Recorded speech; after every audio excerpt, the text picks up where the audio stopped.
Hello everyone, welcome to the new session of the VoLTE End-to-End Training Campaign.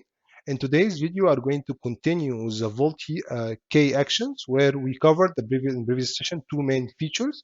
As you know that we are covering the VoLTE, most of the VoLTE related features for the RAN part. So in the previous session, we covered the TTI bundling and robust header compression. In today's video, we are going to cover three additional features, which is related uplink frequency selective, VoLTE rate recommendation, and the XSB based on DRX. And we'll try to cover the remaining features in the upcoming videos. So actually, the VoLTE rate recommendation is having another name, which is a 3GPP name. It's called AMBR, which stands for Access Network Bitrate Change. I will also attach the 3GPP reference for this particular feature in case you would like to go in details and read it in detail. So let's move forward to see what we have. So the first feature we're going to cover today is called DRX based on SNR. This can have a different naming for the vendors, but in general, this is a very simple feature and having a very simple mechanism where the input B will simply instruct the UE to go out of their to completely disable the DRX for this particular users, for a specific users, in case if the user's radio condition in the uplink is falling below a certain threshold. So what kind I mentioned here based on SNR. For example, let's assume that you have a configured value for uplink SNR in the input B side. So you configure this value for 5 dB. So the input B all the time is measuring the uplink radio condition of the users, either based on the SRS, if it's being enabled for FDD as an example, or which stands for sounding reference signal, or for example, measuring in general, estimating the uplink BOCH SNR.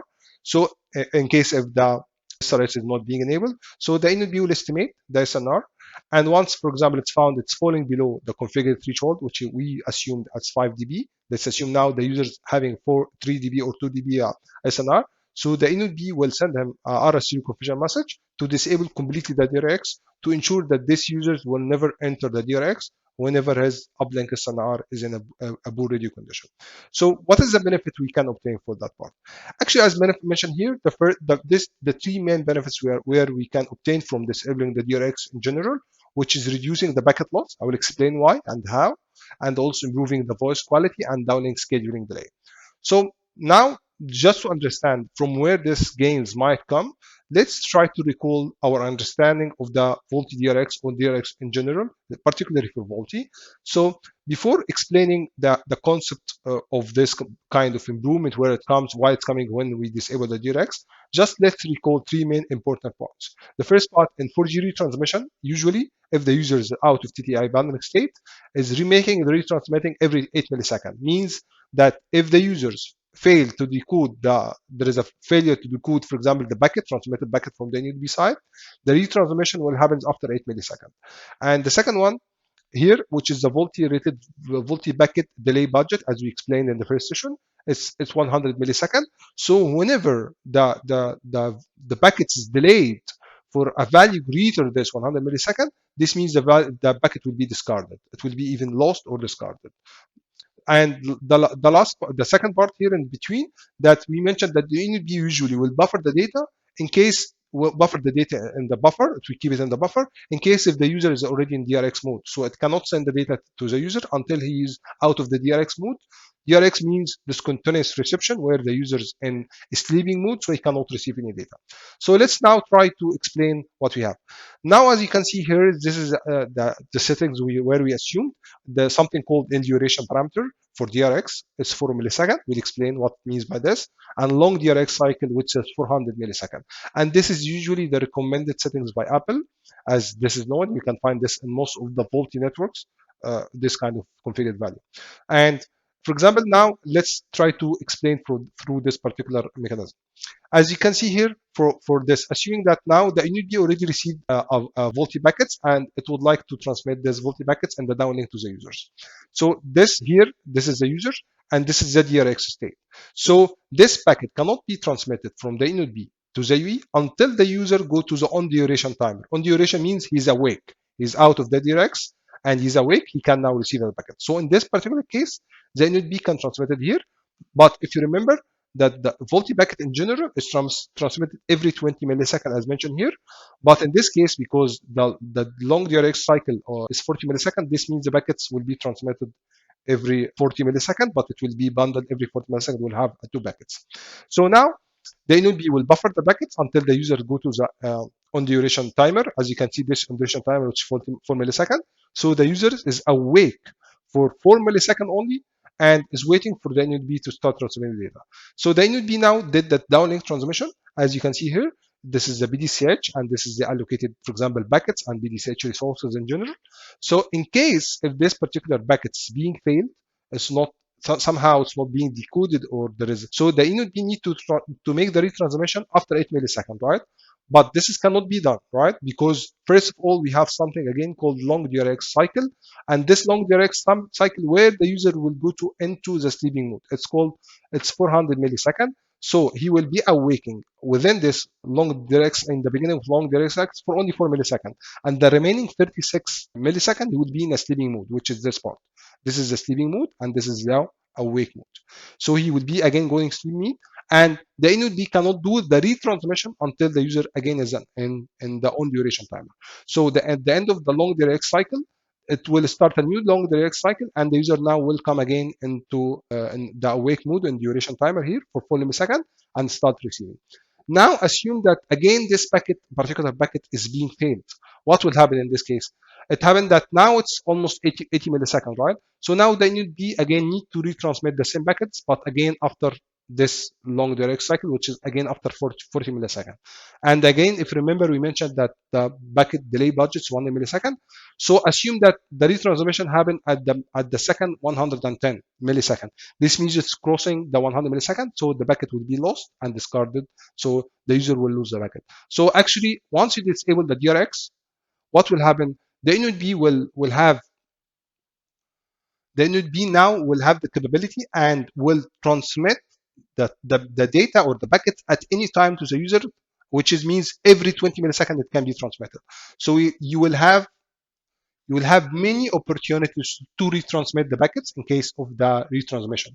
In case of 2 or 3 retransmission attempt for this 40 millisecond, now we can have even having up to, for example, 5 or even more, because the NLP can retransmit the packets now every 20 millisecond, not every 40 millisecond, as an example for that part. Also, in general, as you can see here, that the transmission in general is sending every 40 millisecond, but in case if the race is off, so it will be every 20 milliseconds. So this also can improve the downlink scheduling delay or latency, because now the NLP, the users in DRX can transmit all the time every 20 milliseconds. And in general, the voice quality can improve if the user is out of DRX, because the latency is improving, so this can even having a better voice quality. So this is the main actually advantage of this feature. And the last part I would like to highlight, it's about the trade-off. For sure, if you disable the DRX, this kind of long DRX cycle is just made to keep the users in the sleeping mode where there is no retransmission or receiving, so this can save some battery. And also there is some probabilities in case if the user is in a very bad radio condition, he will not be able to receive this RRC reconfiguration sent by the NLP, and this can result in even RRC establishment, can result in cold drop. So this is like cannot be a trade-off of that part. And in general, the DRX settings can be checked from during the QCI1 setup. You will find RRC reconfiguration message, including this on duration timer. For example, here mentioned subframe 4 means 4 subframe, which is equivalent. Each subframe is 1 millisecond, equivalent 4 millisecond. And you have the long DRX start offset, which is here mentioned as SF40, and this is equivalent to 40 milliseconds. And that's all about this feature. The next part I was just showing that this kind of improvement was observed after tuning this feature. The VoLTE uplink packet bad voice quality ratio from the OSS KPI is improved. As you can see here, the ratio was around 1.5%. It's reduced to 1.1, even less. And for sure, the users in DRX, for example, before the user was entering more frequently, more users were entering DRX. Now less users are entering because now the users exiting the DRX. So this can be the impact from the KPIs point of view. Now let's move to the next feature. Okay, this feature actually, it's one of the very important features in VoLTE, especially to improve the coverage, which is actually, as mentioned by the name here, VoLTE rate recommendation. The 3GPP name is called Access Network Bit Rate Change. Simply, this is as a simple algorithm. What should be done? initially, let's just explain what happens about this codec rate. As you know, I explained the codec rate in previous sessions. And the codec rate, this is, for example, assume that we are having a codec rate AVS is being used, or even wideband AMR.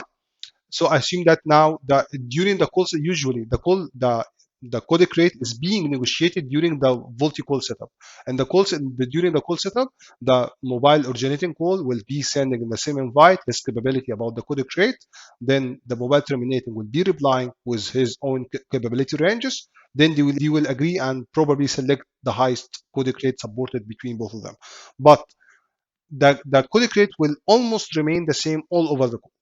Like, this is the situation. Sometimes it will be changed, but actually I didn't see that much. But this is mainly about the device's decision to change or ask to change the codec rate type. But let's take into that. It's just being negotiated during the call setup, and it will be fixed almost all over the call. So assume now the users initially during the call setup started with AVS 24.4, which is the highest codec rate we can be used. So in this case, the users now start moving to a bad ready condition. Still, he's using the same codec rate, which is very high codec rate, sending was high bit rate and high samples. So in this case, the user is going to bad ready condition, but still using high codec rate. So this can observe into packet loss or even can drop a call. And now the user again moves to more bad ready condition to the very edge. Still, the codec rate is same. So actually, this feature is supposed to do that. It's supposed to change. The InnoD is supposed to work with the user to adapt or to make a dynamic change for the codec rate in general based on the vendor specification. For example, let's assume uplink, like if you are speaking about the uplink codec rate, throughput, for example, or SINR or whatever. This is based on the vendor specification, but in general, let's assume in one word, based on radio condition. So if the radio condition is going bad, the InnoD will instruct the users to change, or will instruct the user to change his codec rate. So this is the main, actually the main function of this feature. So this is what will happen here. That, for example, if the InnoD found that the user is moving to bad radio condition, it will send him a new codec rate, recommended codec rate, and the user will start negotiating with the terminating one or bearing user to confirm that this is the new agreed codec rate, which shall be used by both originating and terminating. Both of them should use the same codec rate. But there is one very important point. This feature requires a UE capability. Usually, if you look into the current situation in the market, not too many devices supporting the feature. It's very old feature, by the way. Not many devices are being supported the feature, but expecting in the future that the devices will start supporting this feature, because it will be very important, especially with the voice over NAT deployment and even the 3G shutdown and so on. So these two parameters you're supposed to find or verify from the capability information message, which is being sent from the user to the InnoD, that this is supposed to be found, which is called recommended bitrate release 14 and recommended bitrate query release 14 as well. So this is supposed to be supported by the users in order to support the feature. Now let me explain some concept behind the 3GPP about this feature, which is very important. But just in summary, to summarize that feature, this feature actually will simply switch the code rate at a particular radio condition, which is actually can extend the VoLTE coverage. This is the main advantage. And also, it's not only decreasing the codec rate, it's the opposite way around. Assume the user moved from bad radio condition to good radio condition, it can even increase the codec rate, and in this case can improve even the voice quality, right? So this is actually, it's working even decreasing or increasing. Decreasing means you are extending the coverage, giving a bit much better coverage, less packet loss, better integrity. And if you are increasing the codec rate, you are getting better voice quality. Now let's move to just clear some concept from the 3GPP. As you can see here, this is an example in case if the access network bit rate change, the feature is going to decrease the rate. This figure actually I quoted from the 3GPP, and this feature is supposed to be supported by both voice and video in general. So actually here, as you can see in the third line here, which is step number 3, already there is ongoing RTB and the uplink from user 1 to user 2, and the media flow is UE, and this is a specific codec rate. Assume this codec rate is, for example, R0 centric. So now the access network, which is the InnoD, decided to change the bit rate for this particular user 1, because he found that, for example, he's now in a bad ready condition, so it will require to send him. So it will send him this uplink, which is AMBR, Access Network Bitrate Change Rate. It's found that the R1, that it would like to reduce the R1 because R0 is, or the in general, the codec rate now is the user in bad ready condition, so it will try to change the codec rate. So actually, this is required to decrease the codec rate, which is R1. This is decreasing the codec rate. So directly, now there will be a UE end-to-end decision. It will negotiate with the user N2, and it will directly send with, as long as it's decreasing, it will directly send the new packet with the decreased codec rate. As you can see here, UE start sending update packet as a new assigned codec rate, which is less. Actually, the user will check the recommended rate sent by this input B, and it will translate it into codec rate, because at the end the codec rate is being controlled by the UE, and it will start transmitting the data and uplink to the other users using the new codec rate. And as mentioned here by the 3GPP, that in case of adaptation in general, the adaptation results in a reduction of the media sender bitrate, that it decided the input B to reduce the bitrate. So the change would be initiated immediately without any further signaling, which means, as you can see here, the UE once received the request, it will directly send to the other user with the new assigned codec rate, which is a less codec rate compared to the previous one. But in case if opposite way around, it's required to increase the codec rate, there might be some additional signaling. Let's explain that part. As you can see here, for example, for this one, access network bitrate change in case of AMBR increase, this is the same concept here. The user will being like transmitting, and this is, I'm speaking about the uplink packet now, not downlink. Just giving example for the uplink codec rate change. And so now again it was being transmitted. So the NLB now decided again to increase this time the codec rate, not to decrease it, to increase the codec rate. And in this case, because it's increasing codec rate, actually the normal case scenario and the depend, it can be directly happen to increase the codec rate, because at the end the user one know what is the maximum supported codec rate by user two. But in some particular scenarios, if this other user, which is user two, for example, and this user believes that the most recently received AMBR, which is a new AMBR being sent for its uplink, no longer applies, or it's not cannot be accommodated by this particular users, it will send something called AMBR queue, which stands for Access Network Bitrate Change Query, to requesting the NLB to check his radio condition, for example, and start assigning another bitrate instead of the one being sent by user one. So, and this is for sure require the capability by both device, require this particular devices in case if it's being supported the capability of this AMBR queue, which is stand for query. So in this case, only if it's being supported by user two, it will be requesting the access network to charge the change. And the NLB now will assign this new codec rate. For example, assume that now this is R3 and this was R2. So now the user will send, so from user two will send to user one. I would like to, this is to receive at this particular codec rate, and the UE1 will be start transmitting with agreed codec rate between both of them, and the media will be start set up with this additional signal, which is the codec rate being sent by the user 2. But this is just in case the user 2 is not being supported, if being supported the feature in general, and also in case if both nodes AN1 and AN2 is supporting the feature and the feature is being enabled. And the normal code scenario, as I know, that it depends on the vendor specification. This can be done directly, because at the end, the codec rate change is being always negotiated by user one and user two. So this is this particular step where there is a query from the user two to the access network or NLB2 might not be done. This is actually 3GPP explanation, but you might find some differences compared to the vendors. But in general, this feature doesn't require any support from the core. It's mainly about that device capability. So you can have a try and check what kind of impact you can see in case of the codec rate, for example, change, how much the coverage is going to be extended and so on. So this is from the theoretical point of view. Let's move now to the last feature. Actually, this is the last feature, which is actually about downlink uplink frequency selective. If you're already working with a 4G network since long time back, even this is very well known feature. It's not only for the VoLTE, it's even for the PS. And it's very simple features where, as you can see from the figure here, assuming now we are speaking about the uplink frequency selective, from the name it's being kind of obvious. that in case, in the normal case scenario, as you can see from the bottom down here, that without the feature in general, the resource allocation, which is resource blocks, will be happening in a sequential manner. Assume that user 1 required, for example, 4, 3 RB, 10 RB, whatever. So then B will start assigning in a sequential manner. Once it's assigning here, it will now start assigning for the user 2.